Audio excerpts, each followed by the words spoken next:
Astad's personal friends who were not dancers, who were not family, who were not collaborators, who were not even in the creative industry. Not talking of costume designers or music composers or theatre directors or puppeteers. I'm talking of just friends who actually had very little to do with dance.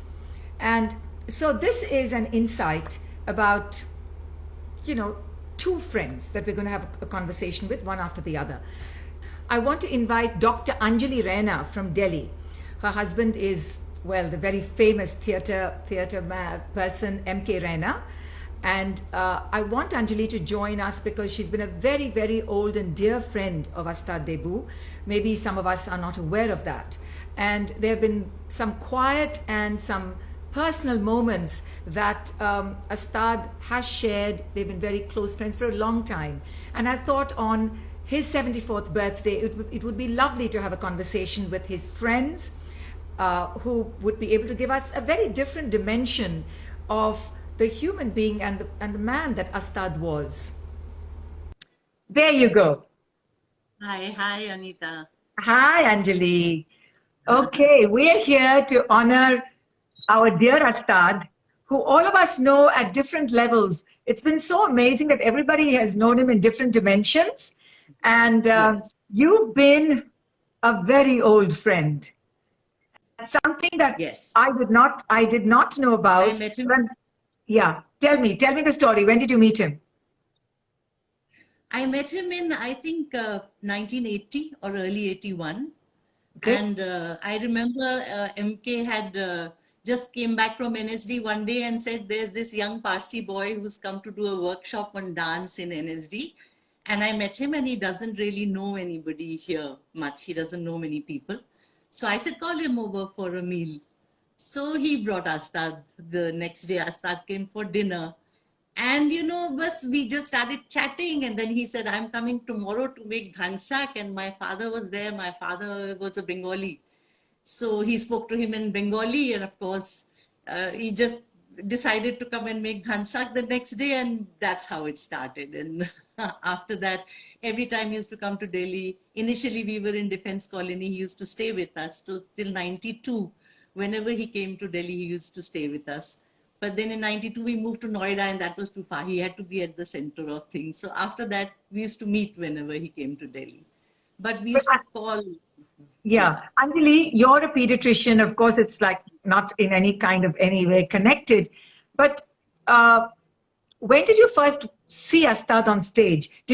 You knew him first off stage, right? You knew him before you saw him on stage. Yes, I knew him, of course, much before I saw him on stage.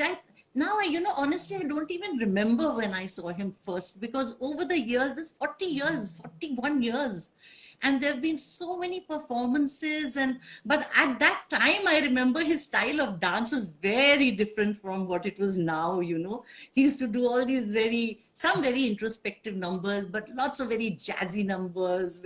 He did a thing called Chewing Gum, in which he was in this stretchable white rectangular piece. He was inside it and there was a light inside it and he was, moving in all directions like chewing gum moves in your mouth. So I remember all these little vignettes he used to do. He used to do small pieces. He didn't do very long pieces at that time.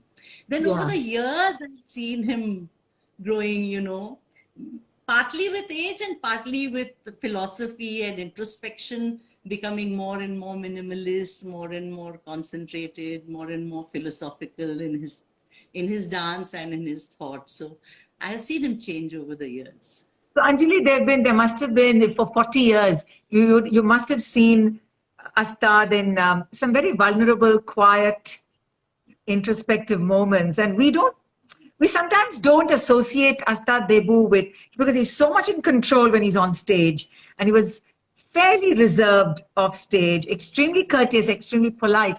So were there moments of despondency or sorrow? There were many. And most of these conversations I've had with him on the phone because he used to be in Mumbai. He used to come to Delhi, not very often, but we used to be talking very frequently. So over the phone, Yes, I've heard him about, when friends let him down, he used to call and he used to be so upset. And that happened quite often. People he used to do, I'm sure you also know, he used to do so much for everybody. He used to keep in touch. He used to feel bad that people didn't call him enough as much as he called them. People who claim to be his friends, he said, but they always wait for me to call them. They don't call back and ask how I'm doing. So things like that. And of course, when things used to go, or he heard someone, he was very sensitive about himself. If he heard somebody say something nasty about him, he used to get very upset. And he used to feel that maybe he didn't deserve it. And so, yeah, he had some vulnerable moments Well, about you loneliness also, about being yeah, alone, well, all those things. you have a creative person in your household, and but what would be? I mean, would you just be a listening ear, or would you sort of try to console him and say this is what life is about, and you have to not He take it was so older than seriously? me, so he used to act like my big older brother. But yes, not life is all about. It used to be we used to just share this moment and say, see, that's how it is, and we just have to deal with it. That's the kind of people you'll meet, and you have so many other people who care for you also. So let's not just think about these people. Let's just forget about them and move on, and don't give so much importance to people who don't care about you like you. He used to agonize about people who he cared about and felt that they didn't reciprocate in the same way. And I used to keep telling him, just let it go. It's okay now. You have so many other people. Just let these things go. Yeah, I think that there was. Can you share with us maybe just if I ask you one memory you have of Astad, anywhere, at any moment, either over a meal, over a walk, or just when he was physically with you. I mean, any You know, any memory you have. I have so many memories, Anita, but they're very private. He was a private person. And Yes, if he didn't share it with the world, I'm also not happy to share those moments, of course. because those But were is very there, private. yeah, but is there anything that you would like to share? I mean, was he a morning person? Did he go for long walks? Did you watch him exercise? You know, No, no. In fact, I used to ask him, I said, when do you ever dance, practice your dance? Because you're constantly either networking or doing your music or doing costumes or dancing around in different dresses. I used to ask him, when do you practice your dance? But he did. He used to do it, but very quietly. He didn't talk about what he used to do with himself a lot, except that, and that's why when he used to come out with a dance piece and there was this phenomenal music, I used to ask him, how do you get this music, where do you find it, and how many hours do you have to listen to get this one piece that you are ready to sort of dance to. So he was so hardworking. He used to be working so hard, which never showed because he never didn't talk. He never told you that I've done this much and I found this. He used to bring out these wonderful pieces of music from wherever, which was such a strong part of his performances.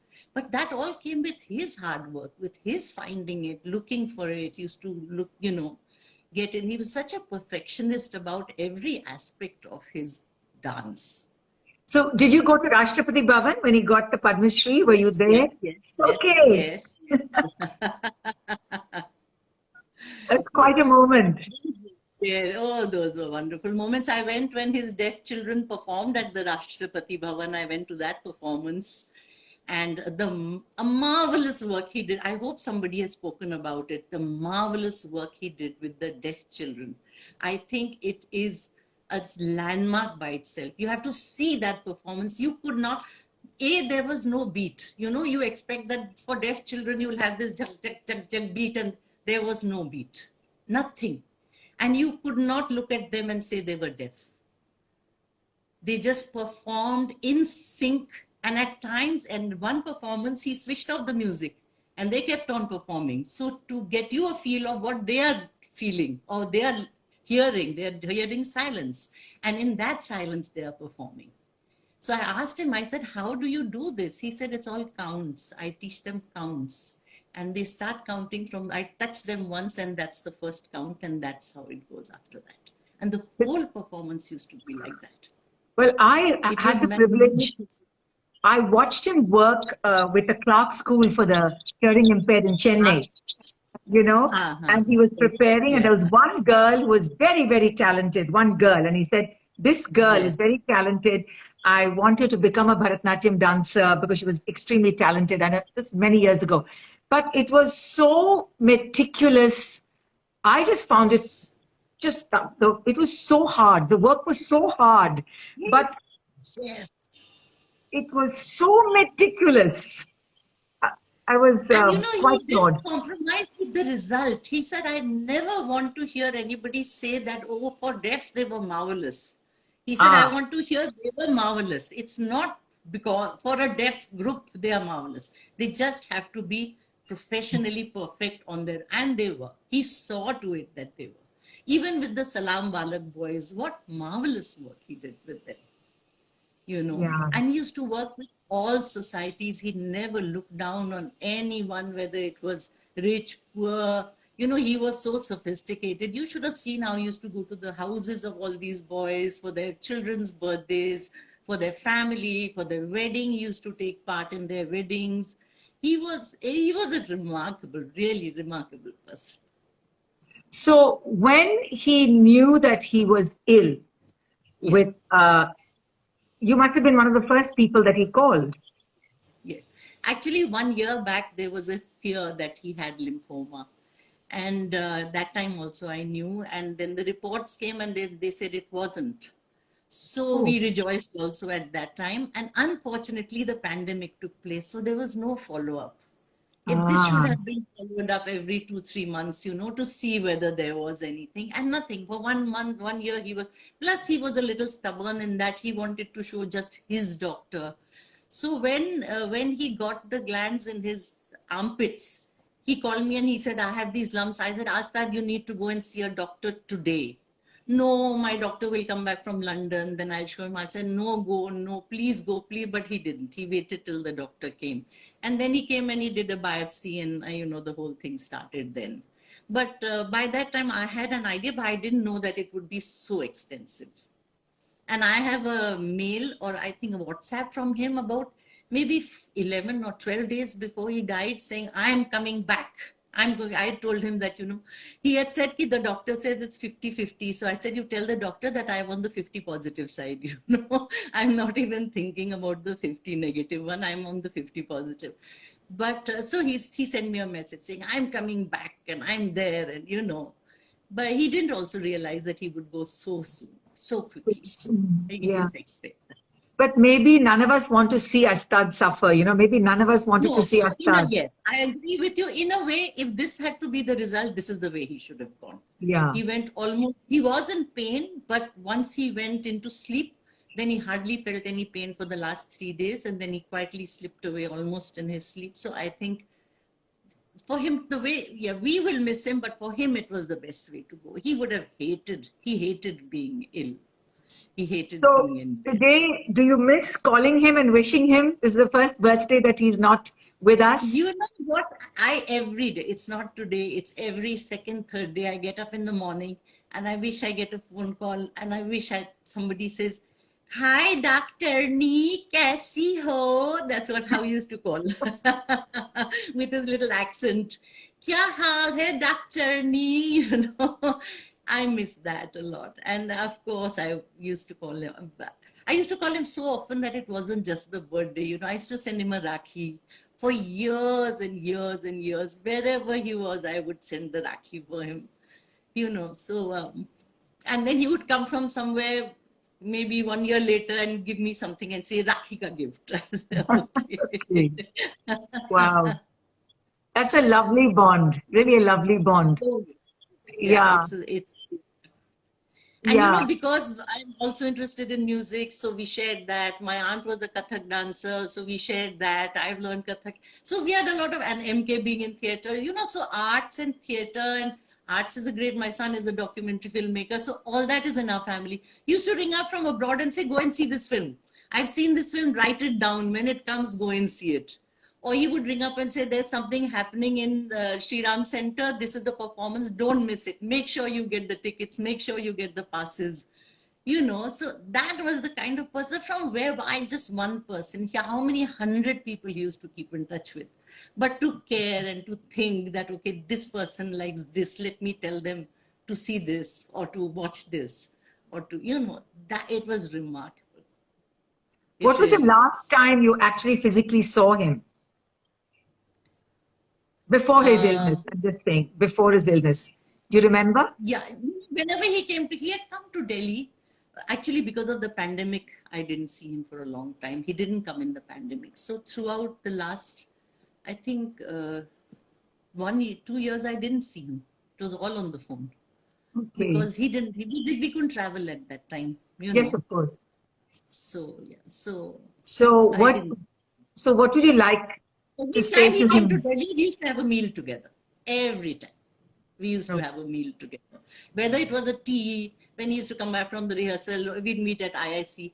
And this is something, you know, food, I heard from Gulshan and all how fussy he was about food, but with me, I've never seen that. Anywhere we'd go, it was just sit and chat for this much time. IIC, he used to live in New Friends Colony. My clinic was in New Friends Colony. So sometimes after the clinic, we would meet in, you know, in Ego Cafe or somewhere. And just, it was just the chatting basically that we shared So so much. what's your birthday greeting to Astad today? Oh, I miss you. I wish you were here to see how much people appreciate who you were and how you didn't realize how much people appreciate. And this would have shown you what people really felt about you. And I'm so proud to have known you. Actually, I'm so proud that I'm so happy that he was a part of my life. He did enrich it in so many ways. So many ways. Thank you so much, Anjali. Thank you so much for sharing this.